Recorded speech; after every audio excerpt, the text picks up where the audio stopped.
PPATK atau Pusat Pelaporan dan Analisis Transaksi Keuangan memprediksi potensi politik uang pada pemilu tahun depan akan meningkat. Modus ijon seperti pemilu 2004 dan pemilu 2009 dicemaskan kembali berulang di pemilu 2014.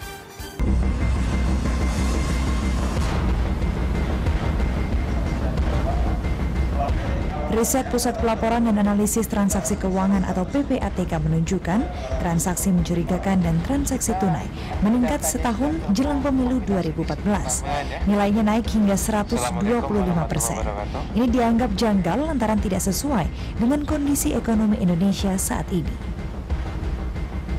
Meningkatnya transaksi mencurigakan ini mirip dengan situasi jelang pemilu 2004 dan 2009. Transaksi sebelum pemilu, untuk pembiayaan partai selama pemilu, dan transaksi pada hari pemungutan suara atau sesudah pemilu menjadi upaya balas budi. Saya akan mencoba menghimbau supaya nanti capres-capres berkenan untuk menyerahkan rekeningnya sebagai wujud transparansi. Bila pun ada fakta integritas untuk itu. Kepada KPU? Kepada PPATK, kepada KPU, terserah. Kita jamin. Sifatnya hanya himbauan, karena Undang-Undang Pemilu memang tidak mewajibkan capres atau caleg melaporkan rekening mereka. Ini hanya berlaku untuk partai peserta pemilu.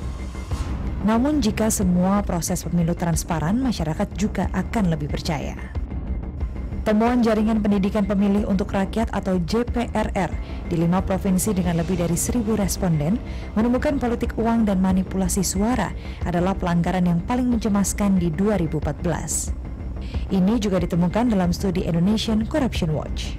Kalau melihat pola-pola yang terjadi di beberapa proses politik sebelumnya, strategi politik uang akan tetap dipakai oleh beberapa kandidat, karena mereka juga kita tahu tidak ada kerja yang serius membangun soal kerja-kerja politik kontinu konsisten antara politisi atau kandidat dengan basis konstituen. Sehingga cara-cara praktis dan mempengaruhi pemilih dengan model iming-iming transaksional tadi seringkali menjadi strategi yang akan dipakai pada pemilu. Bagaimana masyarakat mengenali modusnya? Beragam modus yang dilakukan terkait dengan politik uang. Ada yang kemudian pemberian uang secara langsung, ada juga dengan kemudian varian untuk menentukan mempengaruhi pemilih tadi misal dengan sembako murah, pengobatan gratis, atau bahkan di beberapa tempat diklaim juga untuk misal iming para calon pemilih ini dengan memberikan asuransi. Ada bahkan juga pola-pola soal mengatur timing.